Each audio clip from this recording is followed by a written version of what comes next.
Right now, our bathroom is missing a door. And I don't know about you, but me, I like privacy in the bathroom.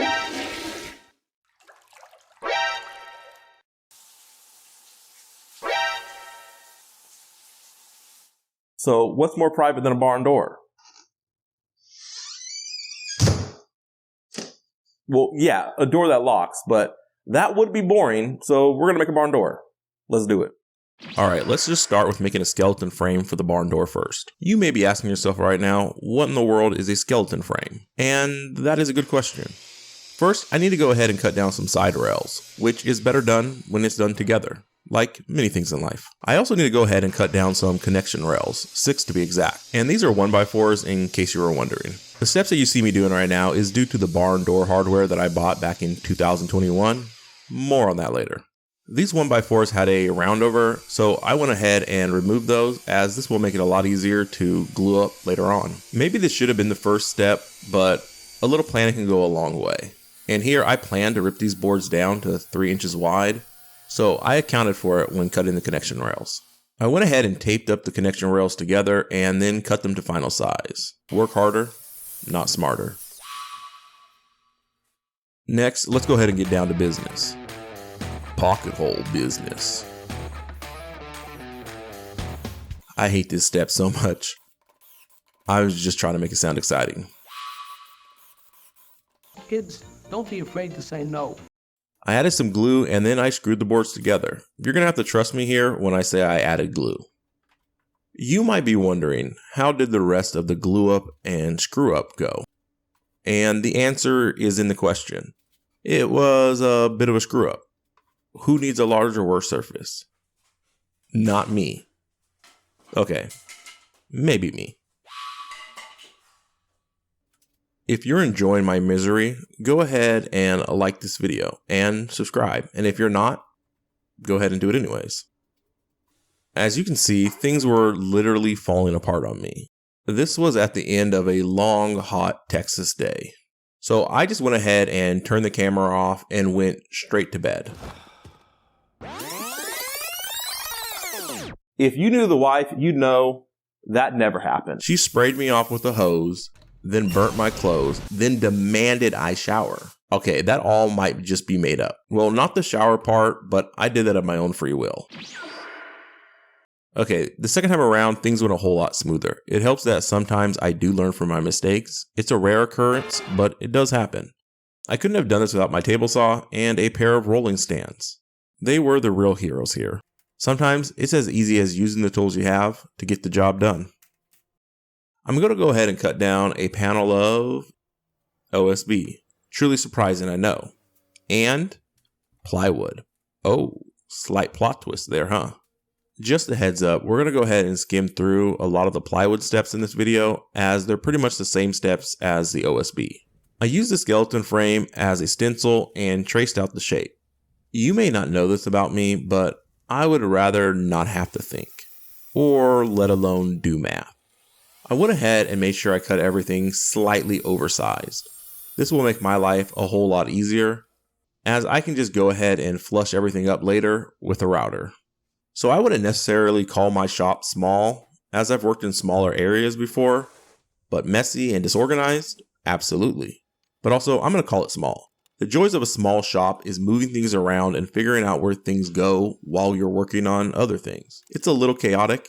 Add in my lack of cleaning up after myself, and it's a whole lot of fun. Think of a time that you tried to do something nice for somebody just for them to make you wish you did nothing at all for them. It's that type of fun. Once I'm done with my bedroom, my plan is to clean up my shop and update the layout. So those videos will come in the future. Now comes the fun part, gluing this all up.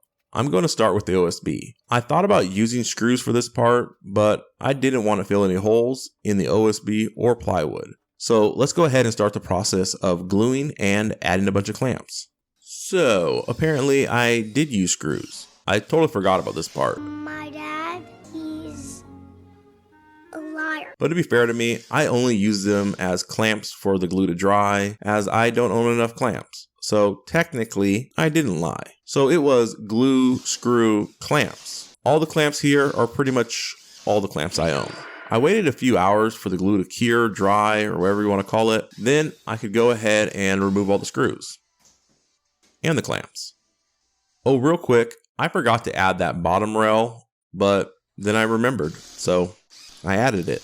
Then I could go ahead and start gluing on the plywood, which pretty much was a repeat of the OSB, except I did have to maneuver the plywood, which was fun. So glue, clamps, oh, wait a minute, plot twist. I put a bunch of heavy stuff on this plywood in place of screws. This time, I'm telling the truth. Wait, we already established that I wasn't lying before, so disregard that. Time to get back to work. You may have noticed I added a few more heavy objects off camera before I locked everything up for the night. And if you didn't notice, well, now you know. Now that the barn door is cleared off, it's router time. Go, go, router ranger, you might... No, not at all. I'm so sorry about that. I went ahead and used the flush trim bit on my router to remove any excess plywood. Then I took on the task of flipping this thing over again, which is always a lot of fun. You keep using that word. I don't think it means what you think it means. And then I went ahead and did the same thing to the OSB. Then lastly, I could go ahead and sand off any glue squeeze out. To continue with continuity, I used the same router bit set to the same depth as my bed, my nightstand, and the TV stand I made. Links to all that is in the description in case you missed it. Then I could do a little bit more sanding.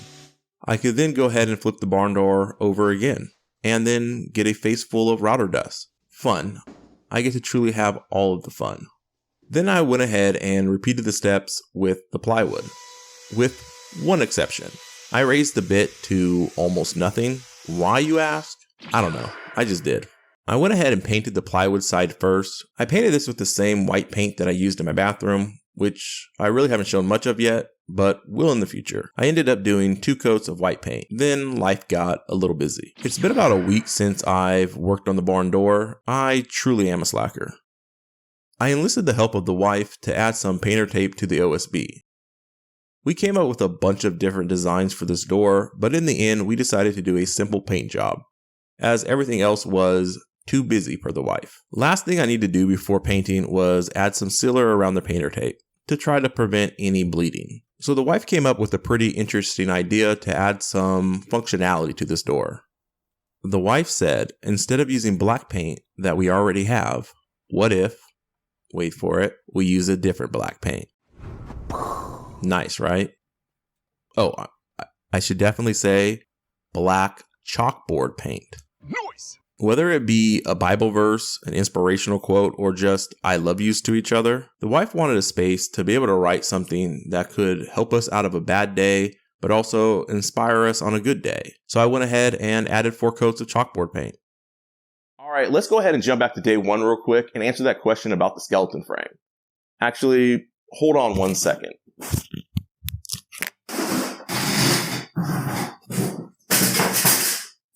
I purchased this barn hardware back in June of 2021, and I bought a T-shaped one, which I wish I didn't, as the basic J would have been a whole lot easier to work with. But I also wouldn't have done that entertaining but also time-wasting process of making the skeleton frame. So you win some, you lose some, I guess. So with this hardware, we have to screw into the top of the door, which is the reason I made the skeleton frame to begin with, as screwing into OSB or plywood with about 100 pounds or so of downward weight just didn't seem like a good idea. Off camera, I went ahead and cut down a 1x4 to act as a header board and primed it and painted it. I'm going to need this header board as the frames behind the wall here are not 16 on 16 centered. I don't know about you, but I get really uncomfortable drilling holes into walls, especially when that wall has water lines in it. Luckily for me, the original builders of this house, behind the original vanity, left these nice holes in the wall, so I'm able to see where the water lines are. I'm not going to be covering the installation of the hardware too much in this video, but I'll add some links in the descriptions to videos I find helpful if you're looking for more information on that. So this is a little bit of a twist for us. We thought we were pretty much done with this project, but then we ran into a little bit of a problem. Well, maybe that's a big problem because a sliding door is supposed to slide. When following the instructions, they told us to leave it about 1 3/4 inch gap, but I don't know about you, That doesn't seem like enough space. So we're gonna need to go ahead and cut off some of the bottom to be able to make this thing actually slide. All right, problem solved. We now have a actual sliding door. So let's go ahead and finish this up. The last thing we need to do is drill some holes for the handles and then attach it. And like that, this project's done.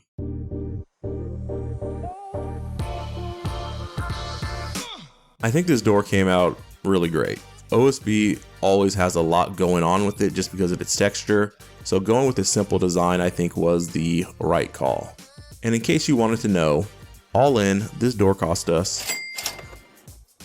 And here's a quick breakdown of the cost. This took much longer to finish than it should have.